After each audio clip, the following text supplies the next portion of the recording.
फिर ये वाले क्वेश्चन में क्या करना है वो सबसे पहले समझते हैं। तो यहाँ पे हमें क्या कैलकुलेट करना है, find the settlement due to consolidation. और यहाँ पे हमें अज्यूम करना है लिक्विड लिमिट और इनिशियल वॉइड रेशियो जो है वो 36 और परसेंट और 0.82 है।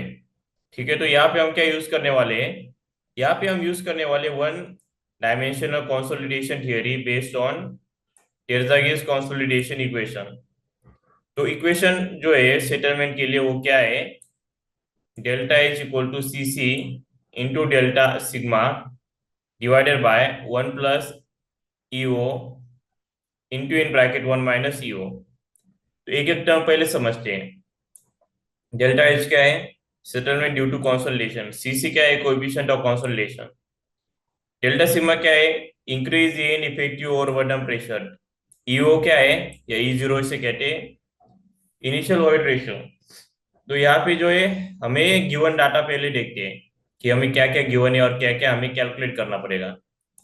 तो सबसे पहले डेल्टा सिग्मा देखते हैं। यहाँ पे हमें दिया है the overburden pressure at middle of 7.5 mm thick clay layer. अभी इंपॉर्टेंट है, तो यहाँ पे कलर चेंज करते हैं, इंक्रीजेस फ्रॉम 2.2 kg पर सेंटीमीटर स्क्वायर टू 3.5 kg पर सेंटीमीटर स्क्वायर। अब यहाँ बात आई आती है कि इंक्रीज हुआ है, 2 से 3.5 तक गया है। तो क्वेश्चन आता है अगर ये 2 से 3.5 तक गया है तो डेल्टा सिग्मा क्या हुआ। तो ये तो पहले हो गया कि ये इनिशियल हुआ सिग्मा ओ, और ये होगा सिग्मा एफ फाइनल और इनिशियल। डेल्टा क्या होता है, डेल्टा का मतलब होता है चेंज। तो चेंज जो है चेंज का मतलब बदल, तो कितना बदल हुआ है यहाँ पे। तो हमारा 3.5 में से 2 माइनस करोगे तो 1.5 का बदल हुआ है। अब ये बदल निगेटिव भी हो सकता है, पॉजिटिव भी हो सकता है, इट डिपेंड्स। लेकिन बदल हमेशा जब कैलकुलेट करोगे तो पॉजिटिव ही लिखोगे। ठीक है, तो हमारा कितना है 2.5 सॉरी 1.5 kg पर सेंटीमीटर स्क्वायर हमारा बदला हुआ और बटन प्रेशर आए, क्योंकि डेल्टा ही। ठीक है, नेक्स्ट क्या है, इनिशियल वॉइड रेशियो। अब यहाँ पे इनिशियल वॉइड रेशियो जो है यहाँ पे दिया है, जो कि मैंने शुरुआत में बताया था। ये देखते हैं इससे, initial void ratio of clay layer जो है वो एक 0.82 यहाँ पे दिया है। लिक्विड लिमिट जो है 36% दिया है, और इनिशियल वॉइड रेशियो 0.82 दिया है। तो हमें ये भी मिल गया इनिशियल वॉइड रेशियो कितना हुआ है 0.82।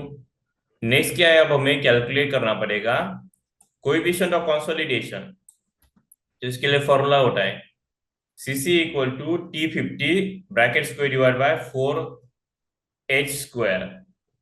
अब T50 क्या है, टाइम फॉर 50% कंसोलिडेशन, और एच क्या है, थिकनेस ऑफ क्ले लेयर। तो यहाँ पे एक चीज तो वैसे दी है उन्होंने, अगर अच्छे से अगर देखोगे तो 7.5 mm थिक क्ले लेयर जो कि हमारा हो जाता है एच। तो एच तो हमारा मिल गया। अब अगली चीज है 50% consolidation, time require for 50% consolidation, वो कैसे कैलकुलेट करेंगे। तो उसका फॉर्मूला थोड़ा कॉम्प्लेक्स है, एक बार पढ़ के बताता हूँ, फिर हम एक एक करके सॉल्व करने जाएंगे। देखो थोड़ा बड़ा क्वेश्चन है, इसलिए एक काम करना, इस वीडियो को जो है सेव लेटर में सेव कर लेना, क्योंकि एक बार मैं आई नो में भी देखा नहीं जाएगा। तो ये फॉर्मूला पहले मैं बता देता हूँ, फिर ये टर्म्स एक्सप्लेन करके फिर आगे बढ़ेंगे। T50 equal to 0.176 into H square into C V into in bracket E zero square divided by 1 + E0 bracket square. एक और चीज, कई किताबों में E0 की जगह इसे ईओ भी लिखा गया है। दोनों में से कोई भी रिकवर कर सकते हो, कोई इशू नहीं, क्योंकि एग्जाम में ऐसे चल जाता है, जीरो लिखो या ओ लिखो एक जैसा ही लिखता है, कोई इशू नहीं है। इस फॉर्मूले में हमें एच तो पता है, E0 भी पता है, ये दोनों भी पता है, लेकिन ये वाला जो है वो अननोन है, सीवी। सीवी क्या चीज है, सीवी होता है कोएफिशिएंट ऑफ वॉल्यूम कॉम्प्रेसिबिलिटी। तो हमें क्या कैलकुलेट करना पड़ेगा, अब सीवी कैलकुलेट करना पड़ेगा, coefficient of volume compressibility. CV का फॉर्मूला क्या आता है, E H minus E zero divide by delta. ये दोनों चीजें हमें पता है, ये भी पता है, ये भी पता है। EH क्या है? EH जो है, EH is void ratio at 100% consolidation. वो ये क्या चीज है, मतलब ये 100% कंसोलिडेशन पे अब ये कैसे कैलकुलेट करेंगे, ये हमारा क्वेश्चन आता है। क्वेश्चन में एक चीज गिवन थी, अच्छे से अगर पढ़ोगे, यहाँ पे मैंने शुरुआत में बताया था लिक्विड लिमिट एंड जो है वो कितना है, 36%। ये जो 36% हमारा लिक्विड लिमिट है, अभी इंपॉर्टेंट, लिक्विड लिमिट का क्या मतलब है? इस लिमिट से ज्यादा लिक्विड का प्रयोग नहीं होगा। ये इसका सरल हिंदी में मतलब होता है। इसका यूज कैसे करेंगे वो मैं बता दूं, इसमें इसको कैलकुलेट करने के लिए इसका यूज करना पड़ेगा। तो यहाँ पे एक कैलकुलेशन हमें परफॉर्म करना पड़ेगा, वो है कोएफिशिएंट ऑफ वॉल्यूम कंप्रेसिबिलिटी को कैलकुलेट करने के लिए जो हमें EH लग रहा है उसके लिए। तो EH का क्या फॉर्मूला हो जाएगा फिर? EH का फॉर्मूला होता है, ये स्टैंडर्ड फॉर्मूला है, E0 plus LL divide by 100। अब LL क्या है? Liquid limit. लिक्विड लिमिट कितना था? 36%। E0 क्या है? 0.82। तो यहाँ पे अगर ये कैलकुलेशन हम करेंगे, यहाँ पे एक बार कैलकुलेटर करके दिखाता हूँ। तो 0.82 प्लस 36 डिवाइडेड बाय 100, तो क्या आंसर आएगा? 1.18। तो ये हमारा हो गया EH। हमें EH मिल गया है, वॉइड रेशियो एट 100% कंसोलिडेशन। तो ये एस्टिमेट होता है बेस्ड ऑन लिक्विड लिमिट, तो ये हमें मिल गया। अब नेक्स्ट चीज कैलकुलेट करेंगे, अब ये बहुत आसान जाएगा आगे का। CV अब हम आसानी से कैलकुलेट कर सकते हैं, EH minus E0 divide by delta sigma. अब मैंने शुरुआत में डेल्टा सिग्मा बता दिया था, E0 तो समझ में आ गया, EH हमने कैलकुलेट कर दिया। ठीक है, तो अब ये कैलकुलेटर पे डालेंगे, इसका जवाब तुम्हें 0.24 सेंटीमीटर स्क्वायर में आ जाएगा ये। इस क्वेश्चन में एक और चीज है, जो भी यूनिट से सेंटीमीटर स्क्वायर हो गया, कई जगह पे डिफरेंट यूनिट से केजी पर सेंटीमीटर स्क्वायर, ये सारी जो चीजें हैं ये इंपॉर्टेंट है, क्योंकि यूनिट्स के भी मार्क्स होते हैं, और अगर अच्छे से यूनिट ने लिखा, जैसे कि यहाँ पे सेंटीमीटर स्क्वायर के जगह सेंटीमीटर स्क्वायर पर मिनट, तो मार्क्स कटते हैं। इसलिए यूनिट्स को अच्छे से रट लेना, फिर रटने का अलावा और कोई चांस नहीं, यूनिट समझाई नहीं जा सकती। यूनिट्स साइंटिफिकली प्रूवन है, वो साइंटिफिक रिसर्च से आए हैं, तो इसमें क्या एक्सप्लेन करना है, ये फॉर्मूले की तरह होते हैं, रटना पड़ता है, कोई और चॉइस नहीं है। अब नेक्स्ट हम देखते हैं कि यहाँ पे जो है हमें क्या कैलकुलेट करना है। भाई हम कैलकुलेट कर सकते हैं टाइम फॉर 50% कंसोलिडेशन, जो हमारा रुक गया था क्योंकि हमारे पास CV नहीं था, क्योंकि हमारे पास EH नहीं था। तो हमारे पास आ गया CV। CV की वैल्यू कितनी आई? 0.24। तो ये हमारे 0.24।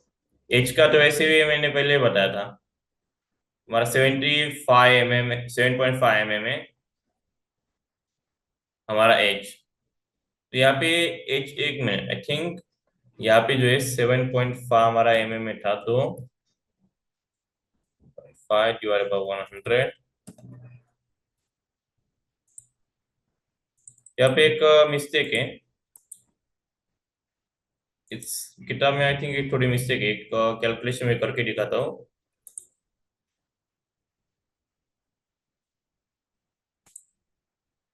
ऑलराइट, तो ये वाले में बहुत सारी मिस्टेक की मैंने कैलकुलेशन करके देखा, तो मिस्टेक में बता देता हूँ। इस जो किताब है इसमें मिस्टेक क्या क्या है। जी, ये तो सही है, ये भी सही है, इसका भी सही है, इसका भी सही है, लेकिन आगे मिस्टेक क्या होती है, अगर ये तुम कैलकुलेट करोगे 1 प्लस 0.82 का ब्रैकेट स्क्वायर, तो आंसर आता है 3.125। वो 3.5236 नहीं आता, खुद भी कैलकुलेट करके देख सकते हो। मैं एक बार वैसे दिखा हुआ देता हूँ कि जो मैंने कैलकुलेट किया था अपने कैलकुलेटर पे, उसका आंसर क्या आया। 3 यहाँ पे देख सकते हो, 0.82 ब्रैकेट स्क्वायर, 0.3125, तो ऐसे 4 नहीं है, यहाँ पे 4 है। 0.3124 ये उसका एक्चुअल आंसर है। किताब में जो है वो थोड़ा तो गलत आया है, तो यहाँ पे जरा कैलकुलेशन मिस्टेक उन्होंने की है।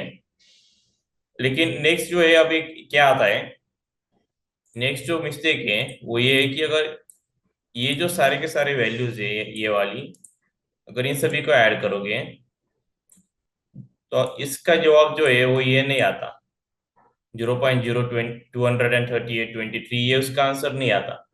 उसका एक्चुअल आंसर जो है वो आता है 0.015976। ये उसका एक्चुअल आंसर आता है। तो एक बार मैं वो भी दिखा देता हूँ कि वो मैंने कैसे किया। तो ये देखो स्क्रीन के ऊपर अब तुम खुद देख सकते हो, जितने भी ये साइड की वैल्यू है सेम टू सेम वही वैल्यूज है। देखो यहाँ पे तो तुम देख सकते हो।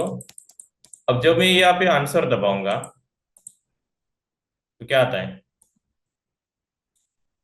ये आता है। ये देखो 0.015976। तो यहाँ पे ये एक दो मिस्टेक थी कि जो यहाँ पे हुई है, और इसके कारण जो है किताब का जो आंसर आया है वो गलत आया है। तो एक्चुअल आंसर क्या है वो मैं बता देता हूँ। एक्चुअल आंसर क्या है वो भी बताते हैं। यहाँ पे मैंने एक्चुअल आंसर जो है ये आता है। अगर इन सभी जो टर्म्स है, ये फर्स्ट टर्म्स, इन सबको अगर ये कैलकुलेटर पे अब हम अच्छे से डालेंगे, यहाँ पे दिखा रहे हो अपने कैलकुलेटर पे। हाँ तुम देख सकते हो ये जो मैंने टर्म्स डाली है वो सारी के सारी सही डाली है। वीडियो को पॉज पॉज करके देख सकते हो। तो ये देखो इसका 24 करके तो आंसर जो आएगा वो आएगा 5 पॉइंट।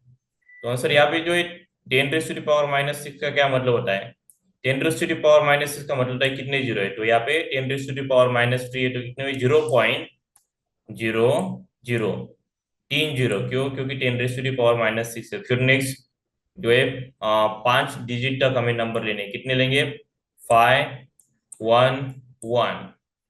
तो ये हमारा आंसर एक्चुअल आंसर आता है ये, क्योंकि ये अगर सारा का सारा डालोगे तो ये प्रॉपर आंसर ही आएगा। अगर इस वाले मीटर से आगे पहले फिर ये सॉल्व किया, फिर ये डाला, फिर ये सॉल्व करके ये डाला, फिर इनको सॉल्व किया, फिर यहाँ पे ये आंसर आया, थोड़ा वेरिएशन होता है जो कि फिर भी ठीक है, कोई बड़ा इशू नहीं होता। तो नेक्स्ट हम देखेंगे कि ये वाला कैसे कैलकुलेट करके। तो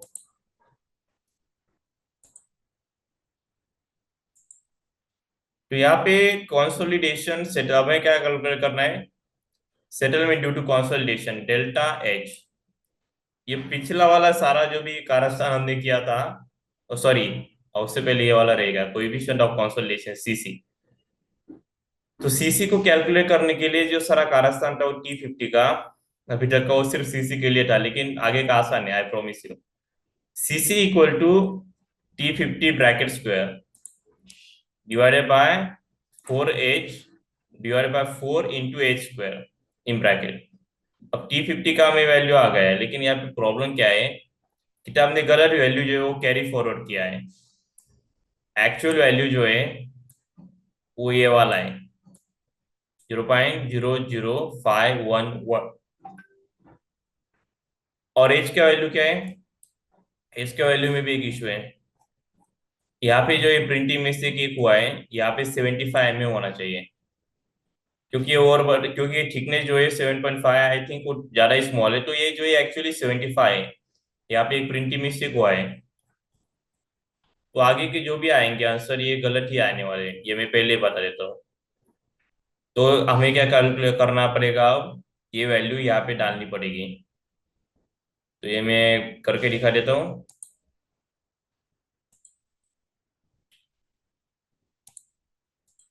और अगर ये देख रहे हो तुम तो पीडीएफ चाहिए तो उसका लिंक डिस्क्रिप्शन में मिल जाएगा, उसमें मैंने करेक्शन कर दिया है, करेक्टेड पीडीएफ का। और एक बार ये खुद से सारे फॉर्मूले लिख लेना और कैलकुलेट भी कर लेना, क्योंकि ये डिफिकल्ट क्वेश्चन बहुत है, one of the most hardest questions में से, नॉट द मोस्ट हार्डेस्ट। ये डालोगे तो आंसर आता है, जो आएगा वो एक्चुअल में क्या है, ये वाला अगर हम डालेंगे तो आंसर जो यहाँ पे भी एक मिस्टेक हो रही है। रुको जरा एक मिनट।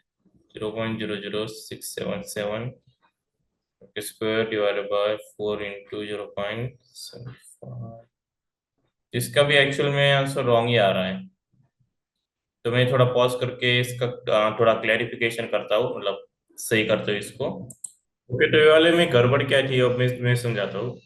ये जो किताब में किया है ये calculation 0.00677 square divide bye 4 × 0.75 square, ये जो कैलकुलेशन है यहाँ पे जो है यहीं पे मिस्टेक है। मैं एक बार ये भी ब्रैकेट भी प्रॉपरली लगा के दिखा देता हूँ। तो यहाँ पे मिस्टेक क्या हो रही है वो समझने की जरूरत है। तो ये जो है ये एक्चुअल में पूरा का पूरा ही गलत है। जो बुक तुम अगर ये रेफर कर रहे हो डी कोड, खैर अभी नाम बताए तो कॉपीराइट स्ट्राइक का इशू हो जाता है, समझ लेना कौन सा वाला है। अगर कर रहे हो तो इसमें बहुत से मिस्टेक है। अब मैं बता दूं इसका क्या कर सकते हैं हम। तो सिंस हमारा यहाँ पे करेक्ट आंसर क्या आया था ये वाला कैलकुलेट करने के बाद, ये जब हमने इसे कैलकुलेट किया तो आंसर ये आया था, राइट। 0.00511, जैसे कि मैंने पहले भी करके दिखाया है। कहा गया ये जो हमारा आंसर आया था, हम यही आंसर का एक काम करते हैं, ये जो आंसर आए इसी को अब हम कैरी फॉरवर्ड करेंगे। तो ये वाला अगर ये हम कट करके ये जो आंसर हमारा आया है वही अब कैरी फॉरवर्ड करते हैं। तो अगर ये कैरी फॉरवर्ड अगर हम करेंगे तो यहाँ पे अब मैं एक काम करता हूँ, 0.0511 इक्वल, तो ये जो आंसर आया है ये मैं समझाता हूँ इसको कैसे लिखा जाता है। अब यहाँ पे जीरो कितने हैं? 60, राइट। तो पहले 60 लिख लो। 1 2 3 4 5 6, ठीक है। तो 6 जीरो हो गए। तो पहले जीरो में डॉट दो, डॉट दे दिया। आगे के 3 नंबर लिखने 2 9 0। तो ये हमारा आंसर ये आता है एक्चुअल में। सेंटीमीटर क्या यूनिट है इसका? Centimetre square. तो ये एक्चुअल आंसर है। क्योंकि ये अगर कैलकुलेटर पे डालोगे अगर इस प्रॉपर तरीके से तो ये ऐसा आ रहा है। आई डोंट नो व्हाई, लेकिन इस किताब, एक मिनट, एक वेट अ सेकेंड, वालों करके देखते हैं। यार एक मिनट, तो ये लग रहा था मुझे। तो यहाँ पे अगर ये करेंगे,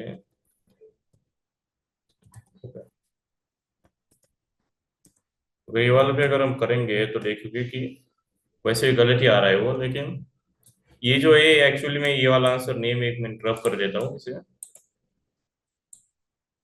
ये वाला question I think one of the most hardest question अभी तक मुझे भी, one of the hardest question गया है।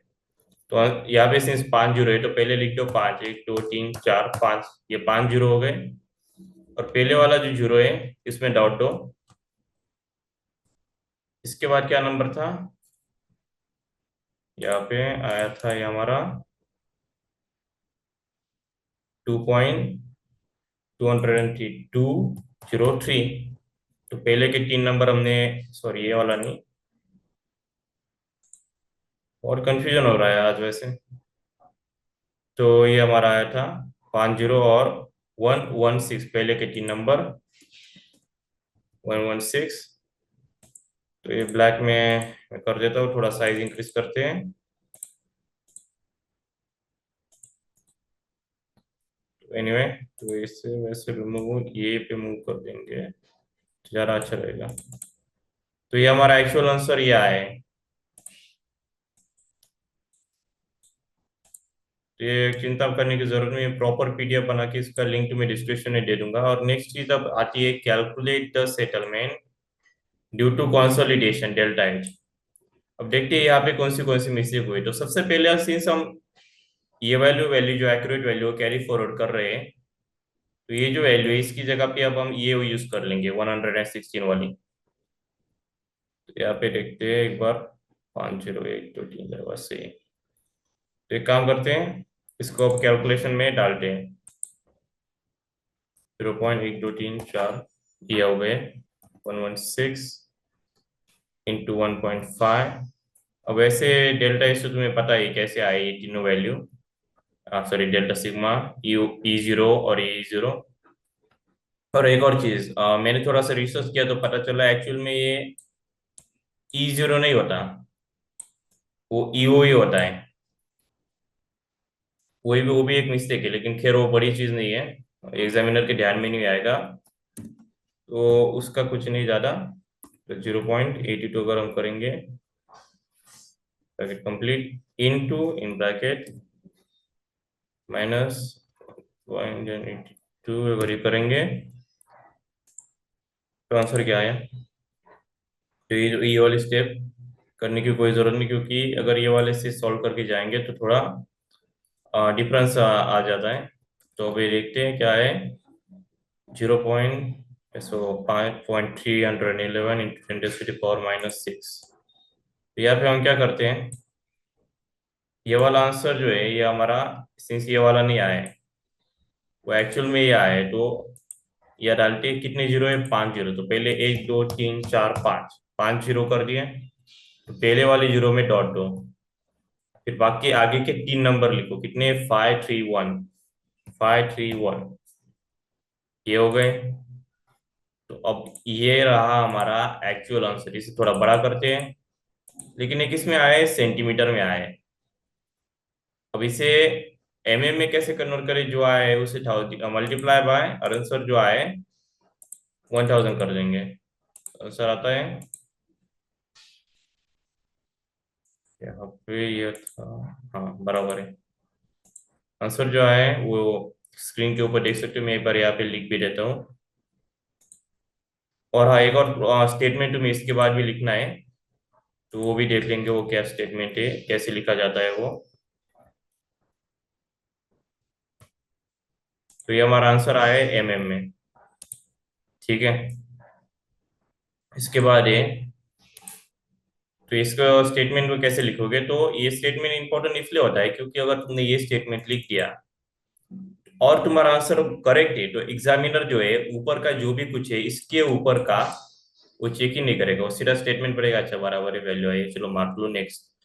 और ये रियलिटी में होता है, तो बहुत से स्टूडेंट के साथ हुआ है कि अंदर कुछ स्टेप गड़बड़ थी, लेकिन एग्जामिनर को पता नहीं चला। तो ये वाला स्टेटमेंट ईमानदारी से लिख देना। स्टेटमेंट क्या है, so the settlement due to consolidation in the clay layer is approximately. अब यहाँ पे हमने जो में कन्वर्ट किया था, ये वाला, ये लिखना है इसलिए मैंने बोला था में इसलिए कन्वर्ट करना जरूरी है। तो हमारा क्या आया था, ये जो आया है, अब ये जो आया है, अब इसे, अब हम क्या करेंगे, कन्वर्ट ये लिख देंगे। खैर मैं वो कर लूंगा, इसको यहाँ पे कॉपी पेस्ट करने का। लेकिन जाने से पहले तुम एक काम करना, बहुत ही लंबा वीडियो हो गया आई नो, मुझे भी बहुत ही दिमाग का दही करने वाली मिस्टेक हुई है इस वाले न्यूमेरिकल में। तो प्लीज जाने से पहले सब्सक्राइब करना, इतना तो बनता ही है, और वीडियो को लाइक भी कर देना। और अगर ये वीडियो, इस वाले क्वेश्चन जो है, जो तुम्हारे कॉलेज में स्टूडेंट्स है, कुछ फ्रेंड्स है, उनके साथ वीडियो शेयर भी कर देना। तो thank you for watching, see you in the next one. और हाँ, ये जो सब्जेक्ट है फाउंडेशन इंजीनियरिंग, इसको तुम देख सकते हो, फाउंडेशन इंजीनियरिंग, इसका मैंने प्लेलिस्ट भी बनाया है, वो चेकआउट कर लेना। उसके ऊपर मैं क्या कर रहा हूँ, जितने भी इसके न्यूमेरिकल है, हर दिन एक नया न्यूमेरिकल अपडेट अपलोड करने का ट्राई कर रहा हूँ। मतलब जो प्लेलिस्ट में जो न्यूमेरिकल्स होंगे, जो वीडियो, नया वीडियो आएगा चैनल पे, वो डायरेक्टली प्लेलिस्ट में अपडेट हो जाएंगे। तो एक काम करना, जो लिंक, जो डिस्क्रिप्शन है प्लेलिस्ट का, उसे सेव कर लेना, ताकि अगर मान लो मैंने फाउंडेशन का नया अपलोड किया हो, तो फाउंडेशन में ही नया वीडियो आएगा। अगर मान लो मैं सब्जेक्ट ये भी कवर कर रहा हूँ, ट्रांसपोर्टेशन इंजीनियरिंग, तो ट्रांसपोर्टेशन इंजीनियरिंग का नया आएगा, तो वो प्लेलिस्ट जो है उस हिसाब से सेव कर लेना। So thank you for watching.